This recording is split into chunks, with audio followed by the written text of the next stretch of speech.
God. We are now preparing for the recitation of Dr. King's letter from the Birmingham jail. As students from high schools and colleges in Atlanta come together to bring these words to life, we are reminded that it was this age group that undergirded and propelled the movement forward.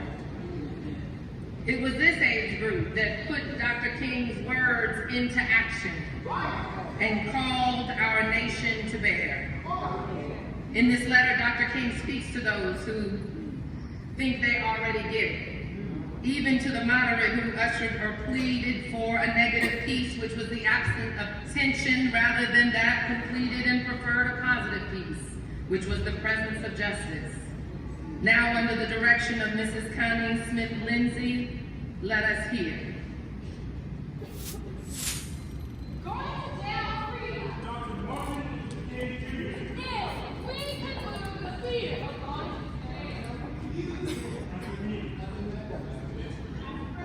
For our freedom.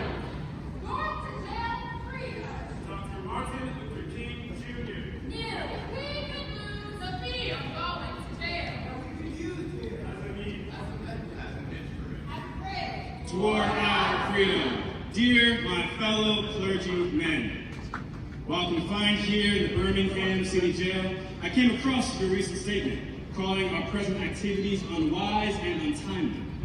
Seldom, if ever, do I pause to answer criticism of my work and ideas.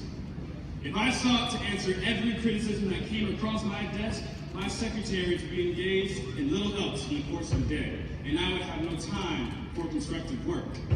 But since I feel that you are men of genuine goodwill and your criticisms are sincerely set forth, I would like to answer your statement in what I hope will be patient and reasonable terms. I think I should give the reason for my being in Birmingham, since you've been influenced by this idea of outsiders coming in. I am here along with several members of my staff because we were invited here.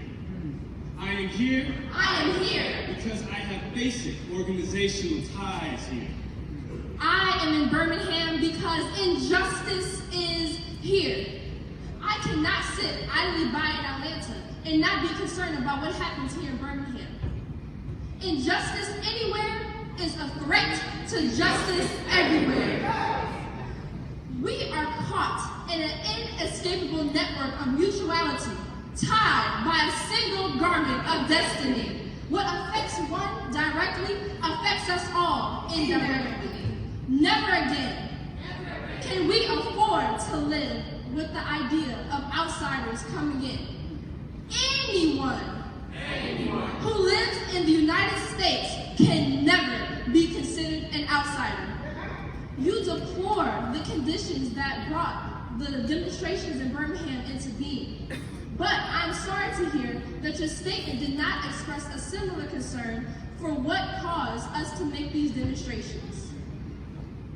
I would not hesitate to say that it is unfortunate that so-called demonstrations are taking place in Birmingham at this time.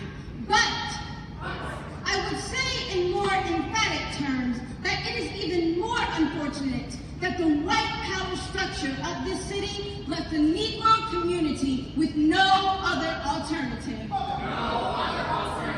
Birmingham is probably the most thoroughly segregated city in the United States.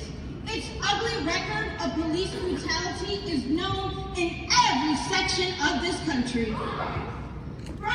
Its unjust treatment of Negroes in the courts is a notorious reality. There have been more unsolved bombings of Negro homes and churches in Birmingham than any other city in this nation. These are the hard, brutal, and unbelievable facts. On the basis of them, Negro leaders sought to negotiate with the city fathers, but the political leaders consistently refused to negotiate in good faith negotiation. As the weeks and months unfolded, we realized that we were the victims of a broken promise. The signs remain. As in so many past experiences, our hopes have been broken, and the shadow of deep disappointment soon settled upon us. As a result, we had no other alternative. Except to prepare for direct action. And lay our bodies on the line before the local and the national community. Why direct action? Why? Nonviolent direct action seeks to create such a crisis and foster such a change that a community which has refused to negotiate is forced to look at the crisis. It seeks so to dramatize the issue that it can no longer be ignored. I must admit that I am not afraid of tension. I have earnestly opposed violent tension, but there is a type of constructive, nonviolent tension which is necessary for growth.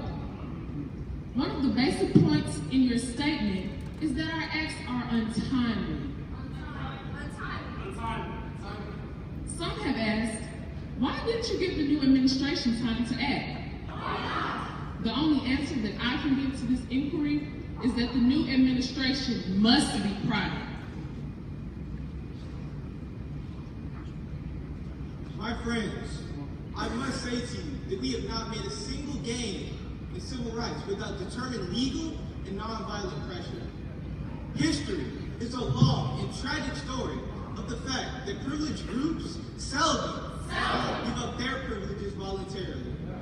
We know through painful experience that freedom is never voluntarily given by the oppressor. It must be demanded by the oppressed. For years now, I have heard the word wait. It rings in the ear of every Negro with a piercing familiarity.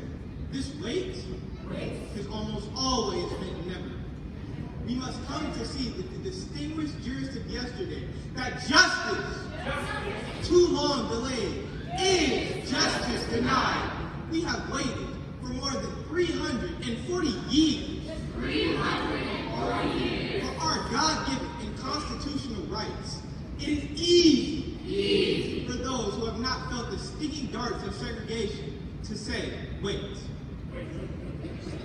But when you have seen vicious mobs lynch your mothers and fathers at will and drown your sisters and brothers at will, when you have seen hate-filled policemen curse, kick, brutalize, and even kill your black brothers and sisters with impunity, when you see the vast majority of your 20 million Negro brothers smothering in an airtight cage of poverty in the midst of an affluent society, when you suddenly find your tongue twisting, your speech stammering, as you seek to explain to your 6-year-old daughter why she cannot go to the public amusement park that has just been advertised on television, and see tears welling up in her little eyes when she is told that Fun Town is closed to college children, and see the depressing clouds of inferiority begin to form in her little mental sky, and see her begin to distort her little personality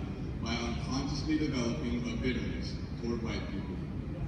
When you have to concoct an answer for a 5-year-old son asking in agonizing pathos, Daddy, why do white people treat colored people so mean? When you take a cross-country drive and find it necessary to sleep night after night in the uncomfortable corners of your automobile because no motel will accept you. When you're humiliated day in and day out by nagging signs reading white and colored. And when your wife and mother are never given the respected title Mrs. When you are harried by day and haunted by night by the fact that you are a Negro, living constantly at tiptoe stance, never knowing what to expect next, and plagued with the inner fears and outer resentments. When you are forever fighting a degenerating sense of nobodiness, then you will understand why we find it difficult to wait. There comes a time when the cup of endurance runs over, and men are no longer willing to be plunged into the abyss of injustice where they experience the bleakness of corroding despair. I hope, sir, people understand our legitimate and unavoidable impatience. There is nothing new about this kind of civil disobedience. It was evident sublimely in the refusal of Shadrach, Meshach, and Abednego to obey the laws of Nebuchadnezzar on the ground that a higher moral law was at stake. We should never forget that everything Hitler did in Germany was legal, and everything the Hungarian freedom fighters did in Hungary was illegal. Never forget.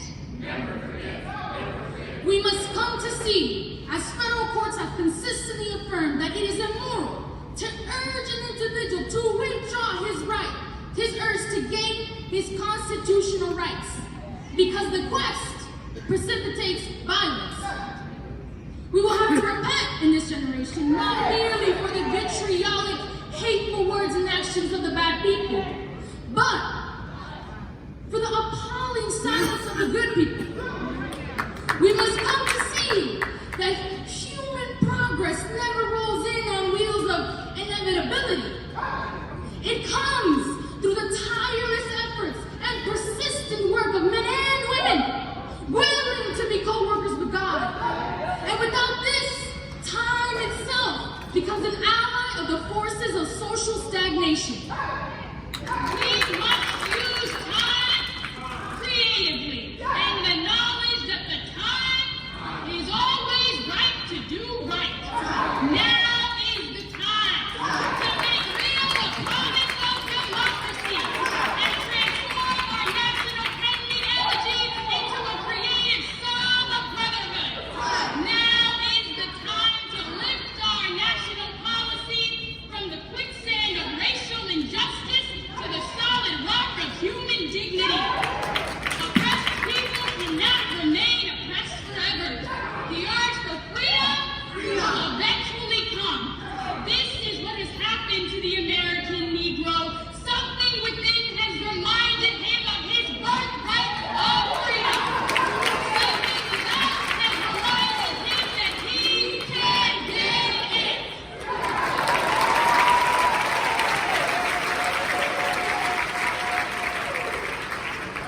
If his repressed emotions are not released in non-violent ways, they will seek expressions through violence. This is not a threat, but a fact of history. So I have not said to my people, get rid of your discontent. Rather, I have tried to say that this normal and healthy discontent can be channeled into the creative outlet of non-violent direct action. Now, this approach is being termed extremist. The question is not whether we will be extremists, but what kind of extremists we will be. Will we be extremists for hate or for love? Love. Will we be extremists for the preservation of injustice or for the extension of justice? Justice. I have no fear. No fear. About the outcome of our struggles in Birmingham. Birmingham. Even if our motives are presently misunderstood, we will restore freedom in Birmingham and all over the nation. It's the goal of America. America is freedom. Abused and scorned though we may be, our destiny is tied up with the destiny of America.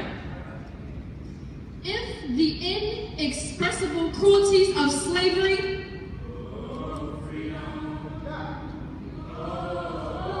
could not stop us,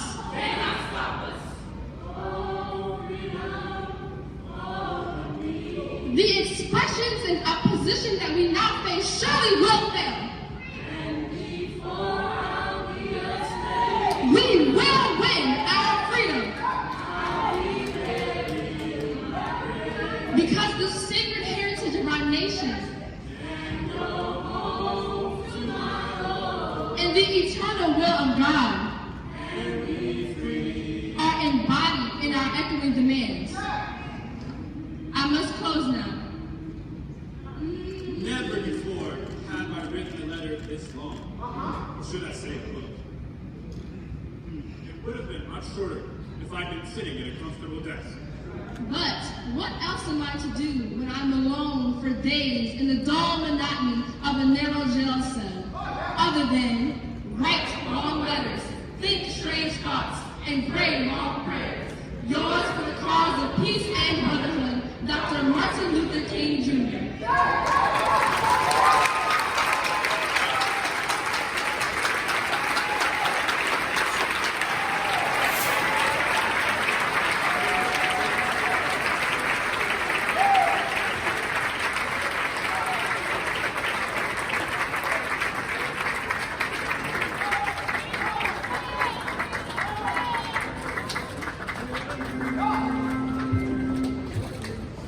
I was born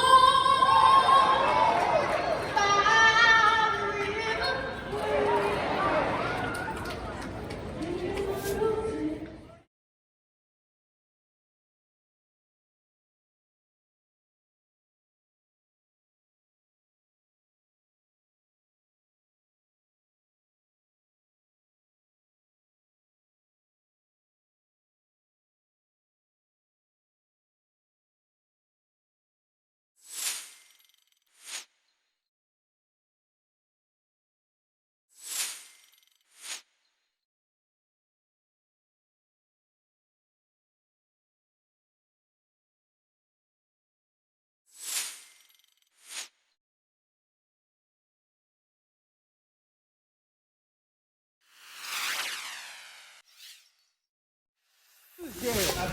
As a method. As an instrument. As a bridge. Toward our freedom.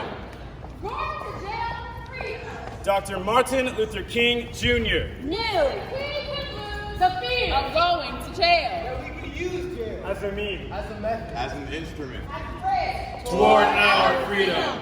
Dear my fellow clergymen, while confined here in the Birmingham City Jail, I came across your recent statement calling our present activities unwise and untimely. Seldom, if ever, do I pause to answer criticism of my work and ideas. If I sought to answer every criticism that came across my desk, my secretary would be engaged in little else in the course of a day, and I would have no time for constructive work. But since I feel that you are men of genuine goodwill, and your criticisms are sincerely set forth, I would like to answer your statement in what I hope will be patient and reasonable terms. I think I should give the reason for my being in Birmingham, since you've been influenced by this idea of outsiders coming in. I am here along with several members of my staff because we were invited here. I am here because I have basic organizational ties here. I am in Birmingham because injustice is here. I cannot sit idly by in Atlanta and not be concerned about what happens here in Birmingham. Injustice anywhere is a threat to justice everywhere.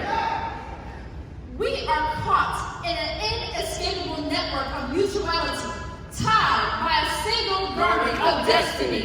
What affects one directly affects us all indirectly.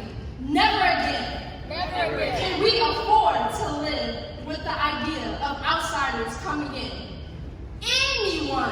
Anyone who lives in the United States can never be considered an outsider. You deplore the conditions that brought the demonstrations in Birmingham into being. But I'm sorry to hear that your statement did not express a similar concern for what caused us to make these demonstrations.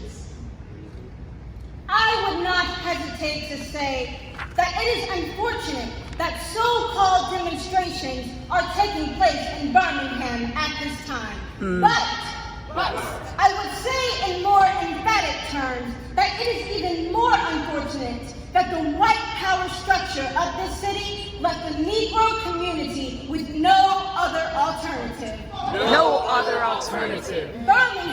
Birmingham. Is probably the most thoroughly segregated city in the United States.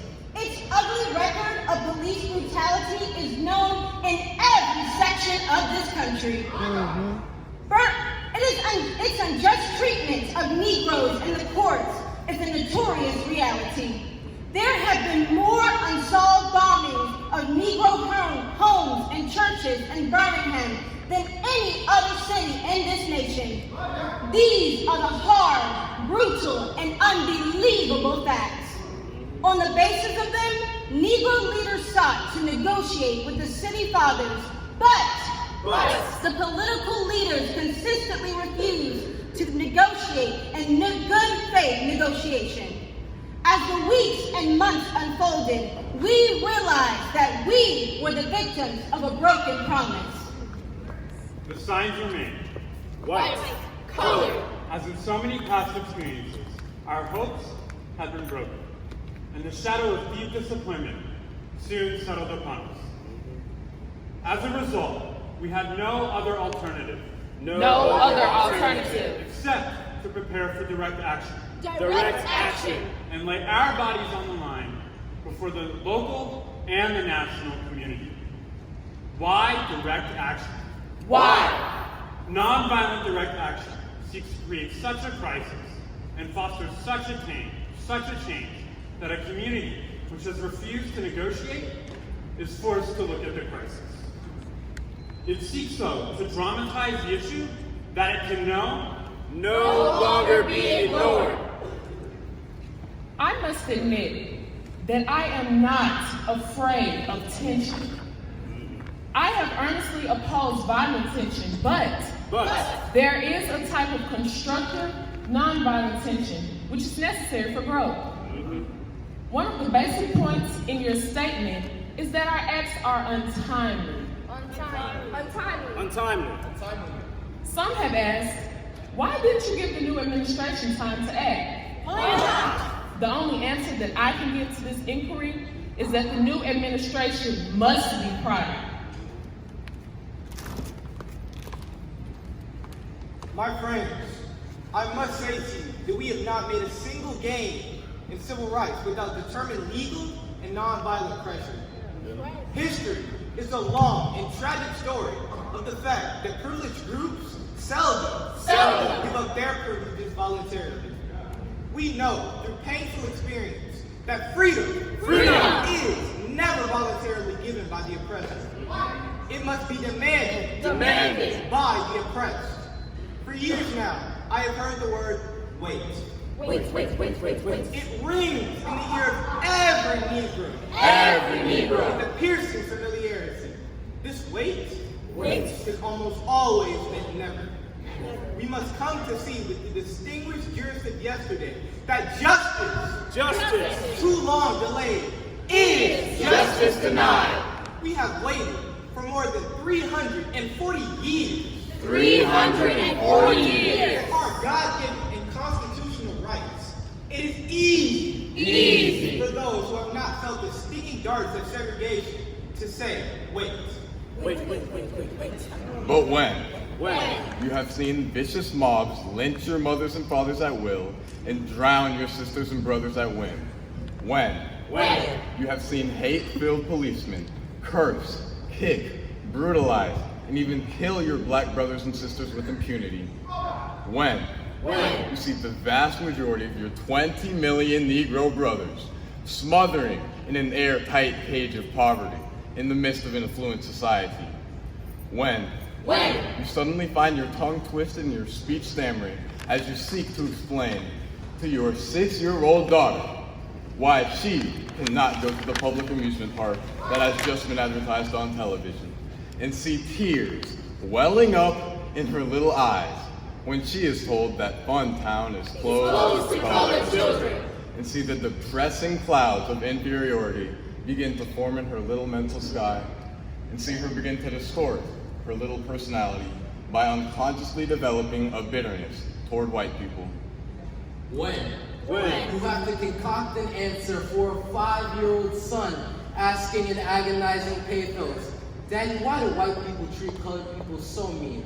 When you take a cross-country drive and find it necessary to sleep night after night in the uncomfortable corners of your automobile because no motel will accept you. When you're humiliated day in and day out by nagging signs reading white and colored. And when your wife and mother are never given the respected title Mrs. When you are harried by day ends haunted by night by the fact that you are a Negro, living constantly at tiptoe stance, never knowing what to expect next, and plagued with the inner fears and outer resentments. When you are forever fighting a degenerating sense of nobodiness, then you will understand why we find it difficult to wait. There comes a time when the cup of endurance runs over, and men are no longer willing to be plunged into the abyss of injustice where they experience the bleakness of corroding despair. I hope, sir, that you understand our legitimate and unavoidable impatience.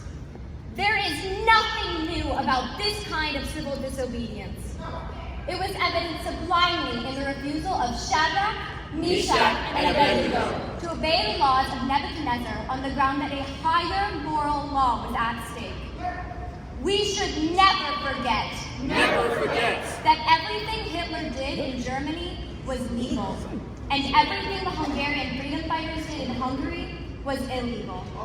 Never forget. Never forget. Never forget. We must come to see, as federal courts have consistently affirmed, that it is immoral to urge an individual to withdraw his urge to gain his constitutional rights, because the quest precipitates violence. We will have to repent in this generation, not merely for the vitriolic, hateful words and actions of the bad people, but for the appalling silence of the good people. We must come to see that human progress never rolls in on wheels of inevitability. It comes through the tireless efforts and persistent work of men and women willing to be co-workers with God. And without this, time itself becomes an ally of the forces of social stagnation. We must use time creatively, and the knowledge that the time is always right to do right.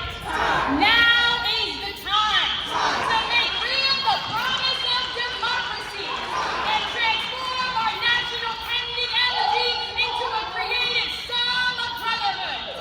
Now is the time to lift our national policy from the quicksand of racial injustice to the solid rock of human dignity. Oppressed people cannot remain oppressed forever. The urge for freedom will eventually come. This is what has happened to the American Negro. Something within has reminded him of his birthright of freedom. Something without has reminded him that he can gain it.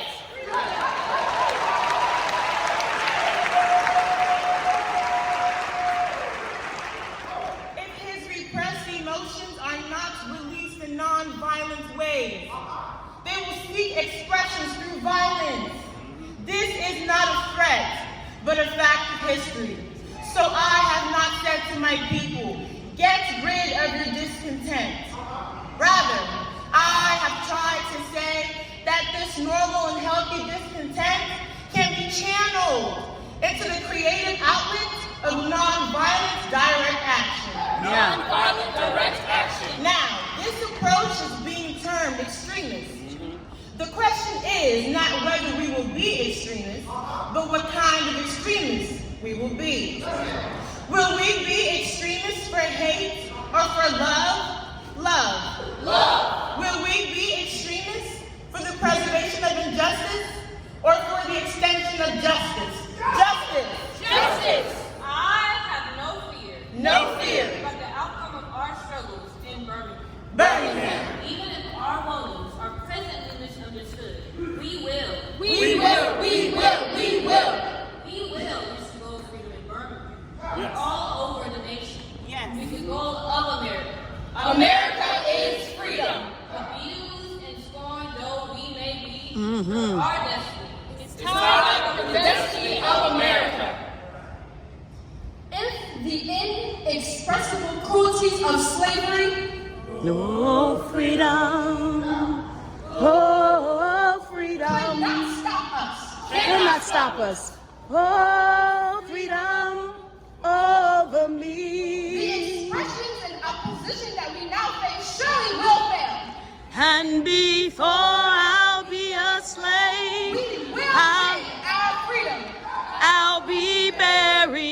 my grave. Because of the sacred heritage of our nation. And go home to my Lord. And the eternal will of God.